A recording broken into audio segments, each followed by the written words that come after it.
തിരൂരിൽ ഓടുന്ന ട്രെയിനിലേക്ക് കയറുവാൻ ശ്രമിക്കുന്നതിനിടെ വീണ സ്ത്രീക്ക് രക്ഷകനായി RPF ഉദ്യോഗസ്ഥൻ. തിരൂർ നീങ്ങിത്തുടങ്ങിയ ട്രെയിനിൽ കയറാൻ ശ്രമിക്കുന്നതിനിടെ വീണ് ട്രെയിനിന് അടിയിലേക്കു കാൽപോയ വയോധികയെ RPF ഉദ്യോഗസ്ഥൻ പ്ലാറ്റ്ഫോമിലേക്ക് വലിച്ചുകയറ്റി. തിരൂർ റെയിൽവേ സ്റ്റേഷനിൽ കഴിഞ്ഞ 18-നാണ് സംഭവം നടന്നത്. രാവിലെ 8-ന് 1-ാം പ്ലാറ്റ്ഫോമിലേക്ക് കടന്നുവന്ന എറണാകുളം പൂനെ എക്സ്പ്രസിലേക്ക് കയറാൻ ശ്രമിക്കുന്നതിനിടെയാണ് അപകടമുണ്ടായത്. കുടുംബത്തോടെ എത്തിയ 2 സ്ത്രീകൾ ട്രെയിനിൽ കയറാൻ ശ്രമിക്കുകയായിരുന്നു. ഇതിനിടെ വണ്ടി നീങ്ങിത്തുടങ്ങി. ഉള്ളിലേക്കു കയറിയ സ്ത്രീകൾ ഒരാൾ നിലത്തേക്ക് വീഴാൻ പോവുകയും ഒരാൾ വീഴുകയും ചെയ്തു. നിലത്തു വീണ സ്ത്രീയുടെ കാൽ ട്രെയിനിനടിയിലേക്ക് പോയി.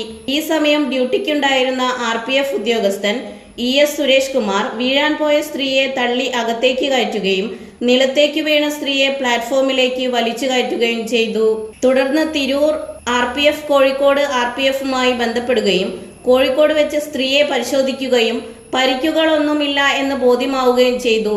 ചെങ്ങന്നൂർ സ്വദേശിയായ സുരേഷ് 3 വർഷമായി തിരൂരിൽ ജോലി ചെയ്യുന്നു.